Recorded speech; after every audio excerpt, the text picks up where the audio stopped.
الحمد للہ وحدہ والصلاة والسلام علی من لا نبی بعدہ وبعد۔ محترم سامعین، آج کے اس درس میں میرا موضوع ہے سونے اور جاگنے سے متعلق اسلام کی رہنمائی، اس کے متعلق آداب اور احکام۔ اللہ تبارک و تعالیٰ کی نشانیوں میں سے ایک نشانی ہمارا دن و رات میں سونا بھی ہے۔ اللہ تبارک و تعالیٰ فرماتا ہے وَمِنْ آيَاتِهِ مَنَامُكُمْ بِاللَّيْلِ وَالنَّهَارِ وَابْتِغَاؤُكُمْ مِنْ فَضْلِهِ إِنَّ فِي ذَلِكَ لَآيَاتٍ لِقَوْمٍ يَسْمَعُونَ کہ دن و رات میں جو تم سوتے ہو اور اس کی روزی تلاش کرتے ہو، رزق تلاش کرتے ہو، اس کے اندر اللہ تبارک و تعالیٰ کی نشانیاں ہیں۔ اللہ کی نشانیوں میں سے یہ چیز ہے کہ اللہ تبارک و تعالیٰ نے انسان کو قدرت دی، طاقت دی، اور ہر چیز میں اللہ تبارک و تعالیٰ انسان کو آسانی فراہم کرتا ہے۔ اسی طرح رات کو اللہ تبارک و تعالیٰ نے لباس سے تعبیر کیا ہے، وَجَعَلْنَا اللَّيْلَ لِبَاسًا وَجَعَلْنَا النَّهَارَ مَعَاشًا۔ اللہ تعالیٰ فرماتا ہے کہ ہم نے رات کو لباس بنایا اور دن کو روزی طلب کرنے کا ذریعہ، معاش طلب کرنے کا ذریعہ بنایا، کیونکہ اللہ تبارک و تعالیٰ نے اسے روح کے لیے، عقل کے لیے، جسم کے لیے اللہ تبارک و تعالیٰ نے راحت اور سکون کا ذریعہ بنایا ہے، سونے کو، نیند کو۔ اسی طرح اللہ تبارک و تعالیٰ نے قرآن مجید کے اندر نیند کو موت سے تعبیر کیا ہے، موت سے تعبیر کیا ہے۔ اللہ تبارک و تعالیٰ فرماتا ہے اللہ یتوفی الانفس حین موتها والتي لم تمت في منامها فيمسك التي قضى عليها الموت ويرسل الأخرى إلى أجل مسمى کہ اللہ ہی روحوں کو موت کے وقت اور جن کی موت نہیں آتی ان کی نیند کے وقت قبض کر لیتا ہے، اور پھر جن پر موت کا حکم صادر ہو چکا ہوتا ہے اللہ تبارک و تعالیٰ اسے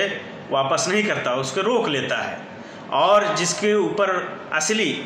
موت حقیقی کا حکم صادر نہیں ہوا ہے اس کو اللہ تبارک و تعالیٰ ایک متعینہ اور مقررہ مدت کے لیے اللہ تبارک و تعالیٰ اسے واپس کر دیتا ہے۔ اسی طرح اللہ کے رسول صلی اللہ علیہ وسلم سے جو دعائیں مروی ہیں اس کے اندر ہیں اللہم باسمک اموت و احیا۔ اسی طرح اور بھی روایتوں میں موت سے تعبیر کیا گیا ہے۔ اسی طرح جابر بن عبداللہ رضی اللہ تعالیٰ عنہ کی روایت ہے، فرماتے ہیں کہ نبی اکرم صلی اللہ علیہ وسلم سے پوچھا گیا کہ اللہ کے رسول صلی اللہ علیہ وسلم کیا اہل جنت سوئیں گے، ان کو نیند آئے گی؟ تو اللہ کے رسول صلی اللہ علیہ وسلم نے فرمایا النوم اخو الموت، کہ نوم جو ہے، سونا، یہ موت کا بھائی ہے، اور اہل جنت سوئیں گے نہیں۔ اسے امام طبرانی نے اپنے اوسط کے اندر اور امام بہقی نے شعب الایمان کے اندر روایت کیا ہے، اور علماء نے اس کی تصحیح کی ہے، یہاں تک کہ امام البانی رحمۃ اللہ علیہ نے بھی اس کو صحیح قرار دیا ہے۔ تو اس طرح زندگی کے مقابلے میں نیند بھی ایک موت ہے، لیکن فرق یہ ہے اصلی موت اور اس کے اندر سے، اس موت کے اندر یہ فرق ہے کہ موت اس دنیاوی حیات سے مکمل تعطلی ہے، توقف ہے، ابدی توقف ہے، مکمل تعطلی ہے، مکمل طور سے انسان اس دنیاوی زندگی سے کٹ جاتا ہے، جبکہ نیند اس کے خلاف ہے۔ نیند کے اندر انسان پورے طور سے اس دنیاوی زندگی سے کٹتا نہیں ہے۔ اب ہم آپ کے سامنے سونے سے پہلے چند احکام کا ذکر کریں گے، جس کا ذکر قرآن، اللہ کے رسول صلی اللہ علیہ وسلم کی سنت کے اندر ہے۔ سونے سے پہلے سب سے اہم کام جو حدیث میں ذکر کیا گیا ہے وہ چراغوں کو بجھا دینا، گھر میں آگ ہے اس کو بجھا دینا، دروازہ بند کر دینا، اور اللہ کا نام لینا۔ امام بخاری اور امام مسلم نے اپنے صحیح کے اندر روایت کیا ہے، عبداللہ ابن جابر رضی اللہ تعالیٰ عنہ کی روایت ہے کہ اللہ کے رسول صلی اللہ علیہ وسلم نے فرمایا کہ آگ کو بجھا دو، اطفئ المصابیح باللیل اذا رقدتم، جب تو سونے چلو تو چراغوں کو بجھا دو اور دروازوں کو بند کر لو۔ اور چراغوں کو بجھانے کی علت یہ ہے اور آگ کو کہ بسا اوقات آگ لگنے آدمی جان نہیں پاتا، اسے شعور نہیں ہو پاتا، اور آگ لگ جاتی ہے، اس کی موت ہو جاتی ہے۔ اور ایک روایت میں ہے کہ اللہ کے رسول صلی اللہ علیہ وسلم نے فرمایا کہ خمر الآنیہ و اجیف الابواب، برتنوں کو ڈھک دو، دروازے کو بند کرو، وَأَطْفِئُوا الْمَصَابِيحَ چراغوں کو بجھا دو، کیونکہ فَإِنَّ الْفَوَيْسَقَ رُبَّمَا جَرَّتِ الْفَتِيلَ فَأَحْرَقَتْ أَهْلَ الْبَيْتِ، کیونکہ کبھی کبھی ایسا ہوتا ہے کہ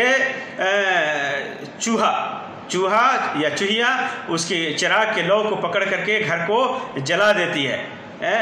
گھر کو جلا دیتی ہے، اس وجہ سے یہ آگوں کو بجھا دیا جائے۔ لیکن اگر آج کے زمانے میں جیسے چراغیں کم ہیں یا روشنیاں لائٹ وغیرہ ہے، بلب وغیرہ ہے، اس کو بھی بجھا دینا عقل مندی ہے، اور یہ سنت کے مطابق ہے کہ ان کو آگوں ان بتیوں کو بجھا کر کے سویا جائے۔ انسان کے مال کی بھی بچت ہے، جان کی بھی بچت ہے، اور سنت کے اتباع بھی ہے اگر بجھا کر کے سویا جائے تو۔ لیکن اگر ان اسباب کو ختم کر دیا جائے جس سے آگ لگنے کا خطرہ ہوتا ہے تو جلا کر کے سونے میں، جیسا کہ علماء اس سلسلے میں بیان کرتے ہیں کہ جلا کر کے سونے میں کوئی حرج نہیں ہے، حکم منع کی جو علت ہے وہ ختم ہو جاتی ہے۔ مسلم کی روایت ہے، صحیح مسلم کی روایت ہے جابر بن عبداللہ رضی اللہ تعالیٰ عنہ کی کہ اللہ کے رسول صلی اللہ علیہ وسلم نے ارشاد فرمایا وَأَغْلِقُوا الْأَبْوَابَ وَاذْكُرُوا اسْمَ اللَّهِ، دروازوں کو بند کرو، اللہ کا نام لو، کیونکہ فَإِنَّ الشَّيْطَانَ لَا يَفْتَحُ بَابًا مُغْلَقًا، کیونکہ شیطان بند دروازہ نہیں کھولتا، اس وجہ سے احکام کی رعایت کرنی چاہیے اور کوشش کرنی چاہیے کہ حدیث کے مطابق سونے سے پہلے ان چیزوں پر عمل کیا جائے۔ اسی طرح ایک حکم ہے کہ برتنوں کو ڈھک دینا چاہیے سوتے وقت۔ صحیح مسلم کے اندر ہے، جابر بن عبداللہ رضی اللہ تعالیٰ عنہ کی روایت ہے کہ نبی اکرم صلی اللہ علیہ وسلم نے فرمایا وَغَطُّوا الْإِنَاءَ وَأَوْقُوا السِّقَاءَ، برتنوں کو ڈھک دو اور جو پینے کے پانی کے جو مٹکے ہیں ان کو بھی ڈھک دو، کیونکہ فَإِنَّ فِي السَّنَةِ لَيْلَةً، کہ سال میں ایک رات ایسی آتی ہے کہ جس کے اندر وبا ہوتی ہے، اور وہ وبا کسی بھی برتن کے اوپر سے اس کا گزر ہوتا ہے اور کسی بھی مشکیزے کے اوپر سے اس کا گزر ہوتا ہے، اگر وہ کھلا ہوا ہو تو اس کے اندر وہ وبا داخل ہو جاتی ہے، وہ بیماری داخل ہو جاتی ہے۔ تو اس وجہ سے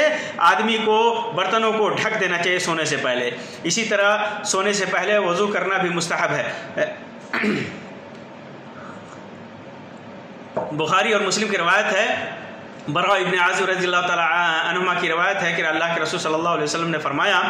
کہ جب تم اپنے بستر پہ آؤ فتوضأ وضوءک للصلاۃ، جیسے نماز کے لیے وضو کرتے ہو ویسے نماز پڑھو، ثم استجع علی شقک الایمن، پھر داہنی کروٹ ہو کر کے سو جاؤ اور پھر دعا پڑھو۔ اسی طرح جب انسان وضو کر کے باوضو سوتا ہے تو ڈراؤنے خواب اور شیطان کے کھلواڑ سے محفوظ رہتا ہے، اور اگر اس رات اس کی موت ہو جائے تو طہارت کی حالت میں موت ہوتی ہے۔ اگر کوئی اچھا خواب دیکھے تو وہ سچا ہو سکتا ہے، جیسا کہ امام نووی نے شرح مسلم کے اندر اسے لکھا ہے۔ اسی طرح سونے میں جلدی کرنا بھی آداب میں سے ہے۔ بخاری اور مسلم کی روایت ہے، ابو برزہ اسلمی رضی اللہ تعالیٰ عنہ کی روایت ہے کہ اللہ کے رسول صلی اللہ علیہ وسلم عشاء سے پہلے سونے کو ناپسند فرماتے تھے اور عشاء کے بعد بات کرنے کو ناپسند فرماتے تھے، کیونکہ عشاء سے پہلے آدمی اگر سو جائے تو پھر رات میں زیادہ جگنے کا سبب بنتا ہے، اور جب زیادہ جگتا ہے تو آخر رات میں نیند آتی ہے اور پھر فجر کی نماز وغیرہ چھوڑ جاتی ہے۔ اسی طرح داہنے کروٹ سونا، جیسا کہ براء ابن عازب رضی اللہ تعالیٰ عنہ کی روایت میں ہے کہ ثم استجع علی شقک الایمن، اپنے داہنے کروٹ سو، داہنے کروٹ سونا سنت ہے۔ ابو داؤد کی روایت ہے، حفصہ رضی اللہ تعالیٰ عنہ فرماتی ہیں کہ اللہ کے رسول صلی اللہ علیہ وسلم جب سونا چاہتے تھے، سونے کا ارادہ کرتے تو اپنے داہنے ہاتھ کو اپنے تکیہ بنا کر کے اس کو سوتے تھے اور پھر فرماتے تھے اللہم قنی عذابک یوم تبعث عبادک، اے اللہ مجھے اس عذاب سے بچا جب تو بندوں کو جب تم اٹھائے گا قیامت کے دن۔ اس روایت کو امام البانی نے صحیح قرار دیا ہے۔ اسی طرح سونے میں پیٹ کے بل سونے کی ممانعت وارد ہے، جیسا کہ سنن ترمذی، مسند امام احمد وغیرہ نے روایت کیا ہے ابو ہریرہ رضی اللہ تعالیٰ عنہ سے کہ اللہ کے رسول صلی اللہ علیہ وسلم نے ایک آدمی کو پیٹ کے بل سوتے ہوئے دیکھا تو فرمایا کہ یہ هذه زجعۃ لا يحبها اللہ، یہ ایسا لیٹنا ہے، ایسا سونا ہے جسے اللہ تبارک و تعالیٰ اس کو پسند نہیں کرتا۔ امام البانی نے اس روایت کو حسن صحیح قرار دیا ہے۔ اسی طرح ابو ذر رضی اللہ تعالیٰ عنہ فرماتے ہیں کہ اللہ کے رسول صلی اللہ علیہ وسلم میرے پاس سے گزرے اس حال میں کہ میں پیٹ کے بل لیٹا ہوا تھا، تو آپ صلی اللہ علیہ وسلم نے مجھے اپنے پیر سے ہلا کر فرمایا جنیدب، یہ ابو ذر رضی اللہ تعالیٰ عنہ کا نام تھا، اے جنیدب، سونے کا یہ انداز تو جہنمیوں کا ہے۔ اسے امام ابو داؤد نے، امام ابن ماجہ نے روایت کیا ہے، امام البانی نے اسے صحیح قرار دیا ہے۔ اسی طرح چیت لیٹ کر ایک پیر کو دوسرے پیر پر رکھ کر کے سونے کی کراہیت وارد ہے حدیث میں۔ ایک پیر کو چیت لیٹے انسان اور ایک پیر کو دوسرے پیر پر رکھ کر کے سوئے، یہ مکروہ ہے، جیسا کہ جابر ابن عبداللہ رضی اللہ تعالیٰ عنہ کی روایت ہے کہ اللہ کے رسول صلی اللہ علیہ وسلم نے ایک پیر کو دوسرے پیر پر چیت لیٹ کر کے سونے سے منع فرمایا۔ اسے امام مسلم نے اپنے صحیح کے اندر روایت کیا ہے۔ ایک دوسری روایت میں حدیث میں پتہ چلتا ہے کہ اللہ کے رسول صلی اللہ علیہ وسلم ایک پیر کو اٹھا کر دوسرے پیر پر رکھے ہوئے تھے۔ عبادہ ابن تمیم رضی اللہ تعالیٰ عنہ سے روایت ہے کہ ان کے چچا عبداللہ ابن زید رضی اللہ تعالیٰ عنہ فرماتے ہیں کہ انہوں نے نبی صلی اللہ علیہ وسلم کو مسجد میں لیٹے ہوئے دیکھا ایک پیر کو دوسرے پیر پر رکھ کر کے۔ اسے امام بخاری نے اپنے صحیح کے اندر روایت کیا ہے۔ دونوں روایتوں کے اندر ایک کے اندر کراہیت کا پتہ چلتا ہے، دوسرے کے اندر اللہ کے رسول صلی اللہ علیہ وسلم کا عمل ثابت ہوتا ہے۔ تو علماء نے اس کی صراحت کی ہے کہ اگر ستر کھلنے کا، بے پردگی ہونے کا امکان ہو تو ویسے نہیں سونا چاہیے، لیکن اگر بے پردگی ہونے کا امکان نہیں ہو، ایسا لباس پہنا ہو کہ بے پردہ نہیں ہو سکتا، تو سونے میں کوئی حرج نہیں ہے۔ امام علامہ عبد الرحمن مبارک پوری نے تحفۃ الافدی کے اندر یہ ذکر کیا ہے کہ سونے کی ایک پیر کو دوسرے پیر پر رکھ کر کے سونے کی دو صورتیں ہیں۔ پہلی صورت تو یہ ہے کہ دونوں پیر بچھے ہوئے ہوں اور ایک پیر دوسرے پیر پر رکھا ہوا، اور اس میں کوئی حرج نہیں ہے کیونکہ اس کے اندر ستر پوشی ہوتی ہے، ستر کھلتا نہیں ہے۔ اور ایک صورت، دوسری صورت یہ ہے کہ دونوں پیر میں ایک پیر پنڈلی کے بل کھڑا کیا ہو، ایک پیر کھڑا ہو اور دوسرے پیر کو اس کے اوپر رکھا ہو، تو ایسی صورت میں اگر ایسا لباس ہے یا ایسی چادر ہے جو پورے کو ڈھکے ہوئے ہو، بے پردگی کا خطرہ نہ ہو، تو اس میں کوئی حرج نہیں ہے۔ لیکن اگر بے پردگی کا خطرہ ہو تو یہ جائز نہیں ہے۔ اسی طرح سونے سے پہلے ہاتھ منہ دھل کر کے سونا، یا ہاتھ منہ میں جیسے گوشت یا چربی وغیرہ کا اثر ہو یا بو ہو، اس کو دھل لینا، یہ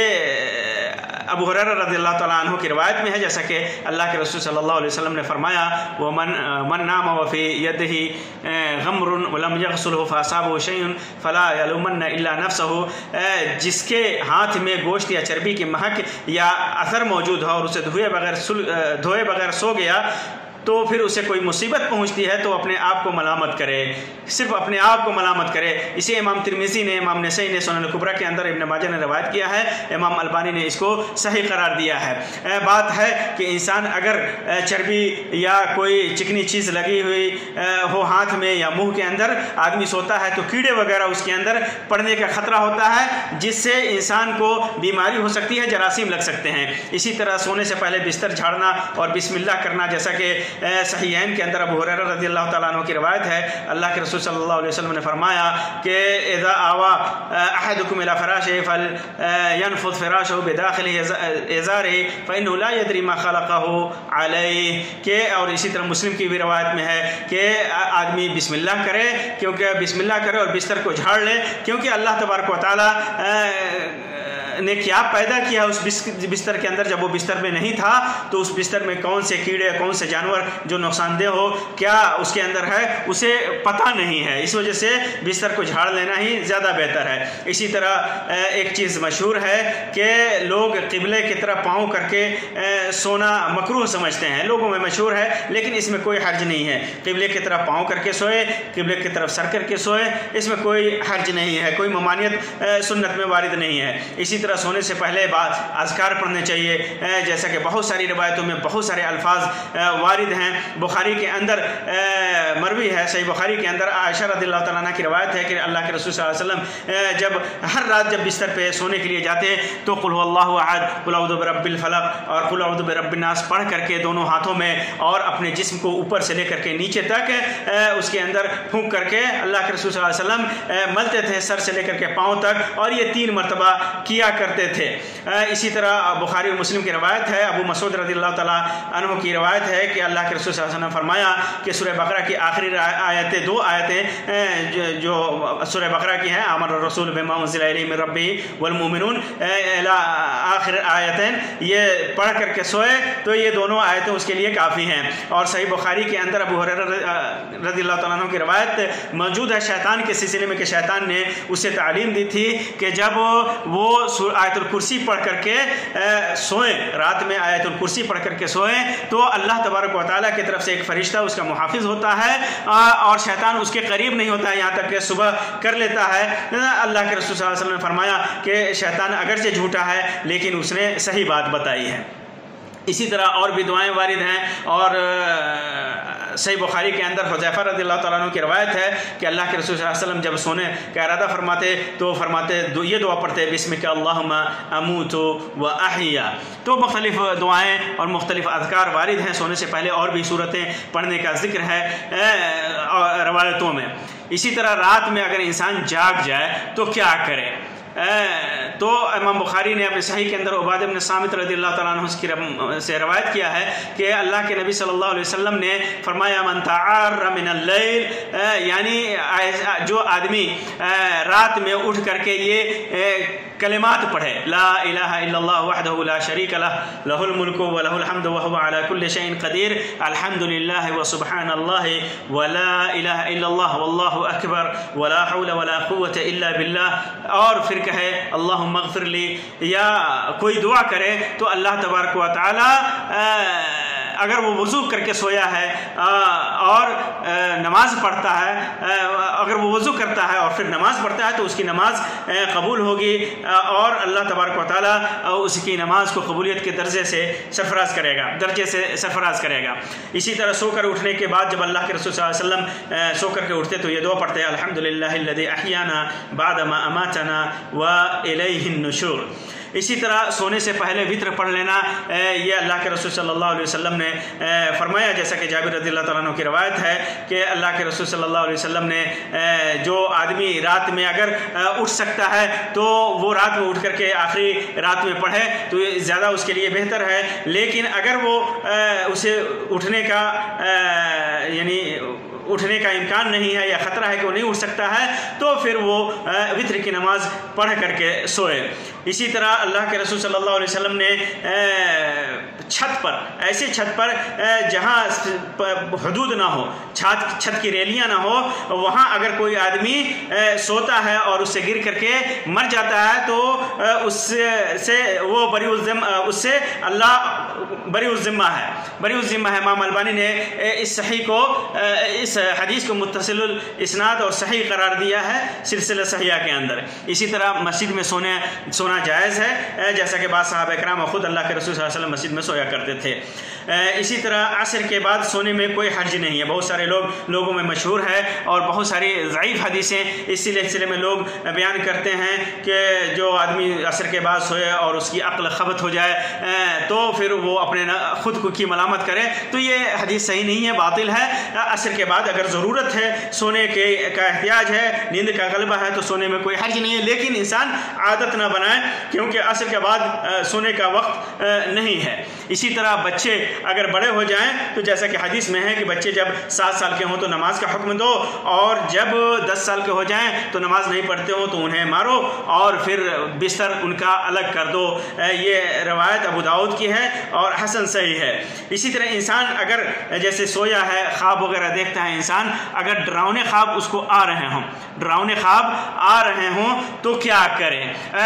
تو ابو قتادہ رضی اللہ تعالیٰ عنہ کی روایت ہے اس سلسلے میں، اللہ کے نبی صلی اللہ علیہ وسلم نے ارشاد فرمایا کہ اچھا خواب اللہ تبارک و تعالیٰ کی طرف سے ہوتا ہے اور برا خواب شیطان کی طرف سے ہوتا ہے۔ جب آدمی برا خواب دیکھے تو اپنے بائیں جانب تھکائے اور اعوذ باللہ پڑھے، اعوذ باللہ من الشیطان الرجیم، اور تو اللہ تبارک و تعالیٰ کے فضل سے شیطان کے شر سے وہ محفوظ رہے گا، شیطان اسے نقصان نہیں پہنچا سکتا۔ امام بخاری نے اپنے صحیح کے اندر اسے روایت کیا ہے۔ اسی طرح صحیح بخاری اور مسلم کے اندر بھی ایسی مختلف روایتیں ہیں جس سے پتہ چلتا ہے کہ انسان جب برا خواب دیکھے تو برا خواب دیکھ کر کے جب اٹھے تو بائیں جانب 3 بار تھکا کر کے اعوذ باللہ من الشیطان الرجیم پڑھیں اور پھر کروٹ بدل کر کے سو جائے اور برے خواب کو کسی سے بتائیں نہیں، تو اس کا اثر اور اس برے خواب کا شر اور شیطان کا شر اس سے زائل ہو جاتا ہے اور وہ محفوظ رہتا ہے شیطان کے شر سے۔ بعض روایتوں میں ہے فَلْيَقُمْ فَلْيُصَلِّ کہ وہ اٹھ جائے اور جتنا اگر اسے میسر ہو سکے تو نفل نماز بھی پڑھ لے۔ اسی طرح انسان اگر اٹھ کر کے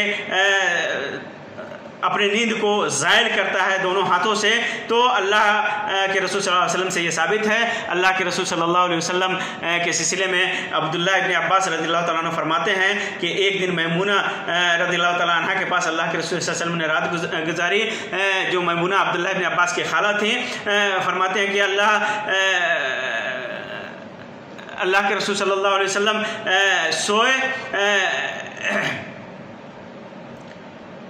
رات کو سوئے ان کے پاس، اور پھر اس کے بعد آدھی رات سے تھوڑی پہلے یا تھوڑے بعد اللہ کے رسول صلی اللہ علیہ وسلم بیدار ہوئے اور اپنے چہرے کو ہاتھ پر پھیرنے لگے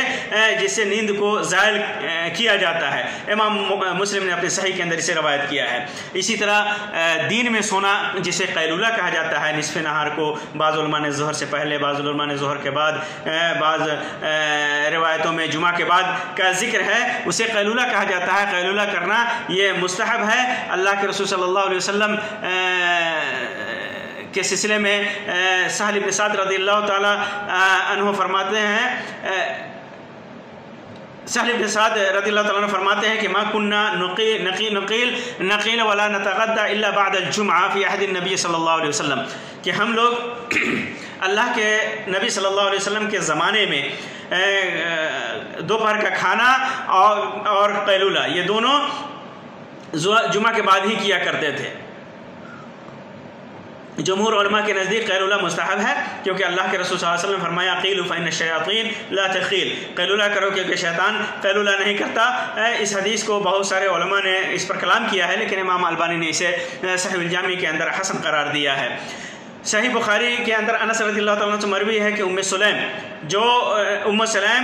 اللہ کے رسول صلی اللہ علیہ وسلم کے لیے انہوں نے ایک نیتعن چمڑے کی بنائی ہوئی چادر چٹائی بچھائی۔ اللہ کے رسول صلی اللہ علیہ وسلم نے ان کے پاس قیلولہ کیا اس چٹائی پہ یا اس چمڑے کے بستر پہ۔ اللہ کے رسول صلی اللہ علیہ وسلم سو گئے تو میمونہ فرماتی ہیں کہ میں نے اخذت من عرقہ و شعرہ، اللہ کے رسول صلی اللہ علیہ وسلم کے عرق یعنی پسینہ، اللہ کے رسول صلی اللہ علیہ وسلم کے پسینے کے اندر خوشبو تھی، برکت تھی، اور بال جو گر گئے تھے اس کو جمع کیا، جمعت ہو فی قارورہ، اس کو ایک شیشی میں انہوں نے قارونہ میں ایک شیشی میں جمع کیا، ثم جمعت ہو فی سکن، پھر ایک سک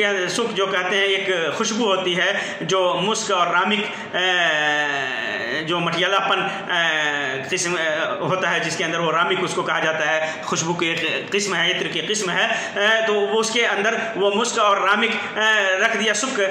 رکھ دیا۔ پھر جب انس رضی اللہ تعالیٰ عنہ کے وفات کا وقت آیا تو انہوں نے یہ وصیت کی تھی کہ ان کے جنازے میں جو خوشبو ملائی جاتی ہے، جو کافور وغیرہ جو رکھا جاتا ہے اس کے اندر اس سک سے یا اس خوشبو سے اس میں بھی رکھ دیا جائے، تو ان کے کفن کے اندر رکھ دیا گیا تھا۔ فجر کے بعد سونے کے سلسلے میں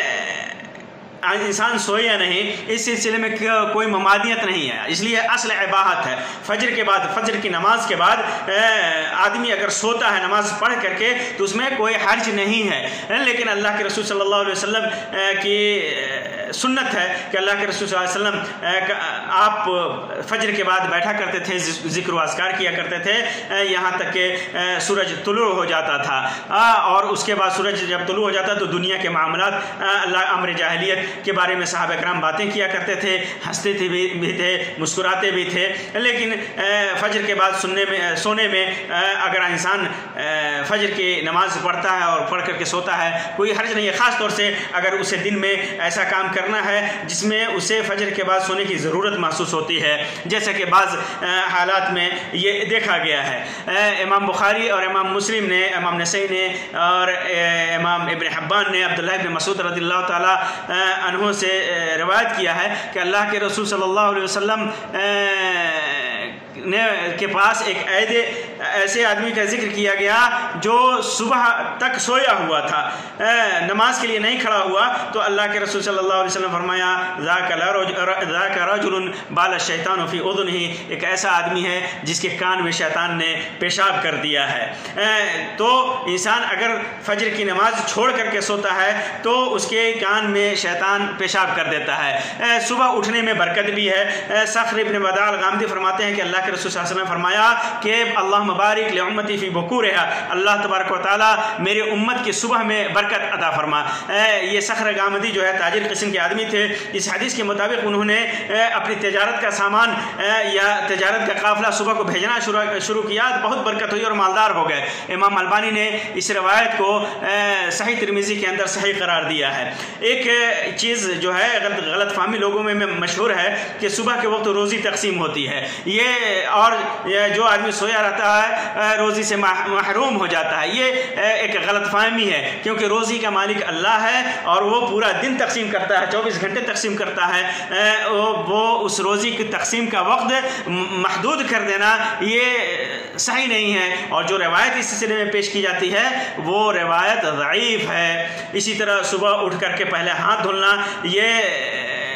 سنت ہے اللہ کے رسول صلی اللہ، بلکہ بیماریوں سے بچنے کا ایک ذریعہ بھی ہے۔ اللہ کے رسول صلی اللہ علیہ وسلم نے فرمایا، جیسے کہ متفق علیہ روایت میں ہے، اذا استيقظ احدكم من نومه فلا يغمس يده في الاناء حتى يغسلها ثلاثا فانه لا يدري اين باتت يده، جب آدمی اپنے نیند سے بیدار ہو تو اپنے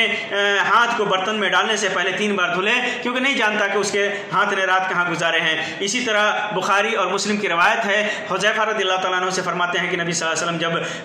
رات کو اٹھتے تو رات سے اٹھتے، سو کر کے اٹھتے تو یشو صفاہ بالسواک، تو مسواک سے اپنے منہ دھلتے، مسواک کرتے اللہ کے رسول صلی اللہ علیہ وسلم۔ تو جو بھی مسواک ہے آج کل کے زمانے میں جو برش وغیرہ ہے وہ کریں، یہ سنت ہے، اللہ کے رسول صلی اللہ علیہ وسلم کیا کرتے تھے۔ اسی طرح نیند کی حالت میں کچھ شرعی مسائل بھی جس کا ہونا اور نہ ہونا یہ ثابت ہوتا ہے۔ اگر انسان نیند کی حالت میں ہے اور اسے معلوم نہیں ہو سکا، شدت نیند کی وجہ سے سوتا رہ گیا اور آنکھ نہیں کھلی، تو جب آنکھ کھلے نماز ادا کر لے، جب آنکھ کھلے نماز ادا کر لے۔ علی بن ابی طالب اور عائشہ صدیقہ اور بعض صحابہ کرام رضی اللہ عنہم سے مروی ہے کہ اللہ کے رسول صلی اللہ علیہ وسلم نے فرمایا، رفع القلم عن ثلاثة، عن النائم حتى يستيقظ، وعن الصبي حتى يحتلم، وعن المجنون حتى يعقل۔ 3 آدمیوں سے قلم اٹھا لیا گیا، مرفوع القلم ہے، یعنی معاف ہے اس کے لیے، سویا ہوا آدمی یہاں تک کہ بیدار ہو جائے، بچہ یہاں تک کہ بالغ ہو جائے، پاگل یہاں تک کہ اس کا پاگل پن صحیح ہو جائے۔ امام ابو داؤد، امام ترمذی، امام نسائی، امام احمد، امام ابن ماجہ نے اپنی کتابوں پہ اس کو روایت کیا ہے، اور امام البانی نے اسے صحیح قرار دیا ہے۔ اس سلسلے میں ایک چیز کا اور خیال ہے، بہت سارے لوگ سوچتے ہیں کہ ان نیند سے بیدار ہوئے اور عصر کے بعد کا وقت ہو گیا یا فجر کے بعد کا وقت ہو گیا تو وہ انتظار کرتے ہیں کہ یہ ممنوع وقت ہے، نماز نہیں پڑھ سکتے۔ تو یہ چیز واضح ہونی چاہیے کہ نسیان اور نوم یعنی سونے کی وجہ سے اگر وہ نماز نہیں پڑھ سکتا تو جب بھی وہ بیدار ہوئے ہو اس میں ممنوع وقت کا اعتبار نہیں ہے، اسے فوراً ادا کرے، کیونکہ انس بن مالک رضی اللہ تعالیٰ عنہ کی روایت ہے کہ اللہ کے رسول صلی اللہ علیہ وسلم نے فرمایا، من نام عن صلاة او نسیها فلیصلیها اذا ذکرها۔ امام بخاری نے، امام مسلم نے اسے اپنی کتابوں کے صحیح کے اندر روایت کیا ہے کہ جب آدمی نماز سے سو جائے یا بھول جائے تو جب اس کو یاد آئے تو اسے اسی وقت پڑھ لے، تاخیر کرنے کی ضرورت نہیں ہے۔ اسی طرح سونے کی حالت میں بہت سارے لوگ اگر بہت سارے جرائم کا ارتکاب کر لیتے ہیں، جیسے کسی دوسرے کے اوپر ظلم کرنا، جیسے کسی کی کوئی چیز تلف کر دینا، کسی چیز کو ہلاک کر دینا یا کسی جانور کو مار دینا، تو ایسی صورت میں انسان کو اس کا غرامہ اس کے دینا پڑے گا۔ اس کا وہ اس جرم کے بدلے نوم کی سونے کی حالت میں اگر کوئی چیز ضائع کر چکا ہے تو اس کا بدلہ اس کو دینا پڑے گا۔ اسی طرح اگر کسی انسان کو قتل کر دیتا ہے نوم کی حالت میں، سونے کی حالت میں قتل کر دیتا ہے تو اس کے اوپر قتل خطا کا حکم نافذ ہوگا، یعنی اس کے اوپر کفارہ ہے اور دیت ہے، کیونکہ یہ چیز ہے، یہ آدمی کا حق ہے، آدمی کا حق ہے۔ اب یہ کہا جائے کہ نماز وغیرہ معاف ہے، انسان سویا رہ گیا تو اس حالت میں وہ مسامحت ہے، اللہ تبارک و تعالیٰ کی طرف سے وہ مسامحت ہے، اللہ تعالیٰ نے معاف کر رکھا ہے۔ لیکن انسان کا حق یہ مسامحت نہیں ہے، مشاحہ ہے، یعنی مخاصمہ اور محاکمہ ہے۔ اس کے اندر جو ہے انسان نے کسی چیز کو ضائع کیا ہے، اس وجہ سے اسے اس کا بدلہ دینا ہے۔ اگر سامان ضائع کیا ہے، سامان کو نقصان پہنچایا ہے تو اس کو اس کا عوض اور اس کا بدلہ دینا ہے، اور جان کو ضائع کیا ہے تو یہ قتل خطا کا حکم اس کے اوپر لاگو ہوگا، اور اسے جو قتل خطا کا کفارہ ہے اسے ادا کرنا پڑے گا۔ اسی طرح نیند کی حالت میں وہ بغیر اسے سوجھ بوجھ نہیں ہے اور اپنی بیوی کو طلاق دیتا ہے تو ایسے طلاق واقع نہیں ہوگی، کیونکہ وہ ایسی حالت میں ہے کہ اور اسے قسم لیا جائے گا کہ کیا اسے معلوم تھا کہ اسے وہ طلاق دے رہا ہے۔ اگر وہ کہے گا کہ نہیں، نیند کی حالت میں تھا، تو وہ طلاق واقع نہیں ہوگا۔ اسی طرح سونے سے وضو نہیں ٹوٹتا، اور اسی طرح احرام کی حالت میں بہت سارے لوگ کہتے ہیں کہ احرام باندھے ہیں تو سو نہیں سکتے، نہیں، احرام کی حالت میں احرام نہیں ٹوٹتا، آدمی سو سکتا ہے، جتنا چاہے آرام کر سکتا ہے۔ اسی طرح روزے کی حالت میں آدمی سو گیا تو روزے پر بھی کوئی فرق نہیں پڑتا ہے، اور اسی طرح سو گیا روزے کی حالت میں اور احتلام وغیرہ ہو جائے تو اس پر بھی روزے کے اوپر کوئی فرق نہیں پڑتا۔ بہت سارے لوگوں میں مشہور ہے کہ ایسا روزہ کہ انسان سو گیا روزے کی حالت میں اور آنکھ لگ گئی اور احتلام ہو گیا تو روزہ مکروہ ہو گیا، یہ صحیح نہیں ہے، بلکہ احتلام سے کوئی فرق نہیں پڑتا کیونکہ وہ اس کے قبضے میں نہیں ہے، اس کے اختیار میں نہیں ہے۔ اسی طرح موزہ کے سلسلے میں ہے کہ موزہ انسان اگر مسافر ہے تو 3 دن 3 رات تک پہن سکتا ہے، اور اگر قیام کی حالت میں ہے تو 1 دن اور 1 رات تک پہن سکتا ہے۔ تو موزے کی حالت میں اگر آدمی موزہ پہنے ہوئے سو گیا تو پھر سونے کے بعد موزہ نکالنے کی ضرورت نہیں ہے، اگر اسے غسل کی حاجت نہیں ہے تو موزہ نکالنے کی ضرورت نہیں ہے، بلکہ وضو کر کے اگر وہ طہارت کے طاہر وضو کی حالت میں طہارت کی حالت میں اسے پہنا ہے تو سونے کے بعد اٹھتا ہے تو اس پر مسح کر لینا ہی کافی ہوگا۔ تو یہ سونے اور جاگنے کے سلسلے میں چند اہم باتیں جو ہماری شریعت نے جس کے جو احکام بیان کیے ہیں میں نے آپ کے سامنے رکھا ہے۔ اللہ تبارک و تعالی ہمیں قوت اور طاقت دے اور سمجھ دے اور عقل دے، فہم دے کہ ہم قرآن و سنت کے مسائل کو صحیح طریقے سے سمجھ سکیں اور اس پر اپنی وسعت بھر اللہ تبارک و تعالی ہمیں توفیق دے کہ اس پر عمل کر سکیں۔ آمین یا رب العالمین، وآخر دعوانا ان الحمد للہ رب العالمین، وصلی اللہ علی خیر خلقہ وسلم، والسلام علیکم ورحمۃ اللہ وبرکاتہ۔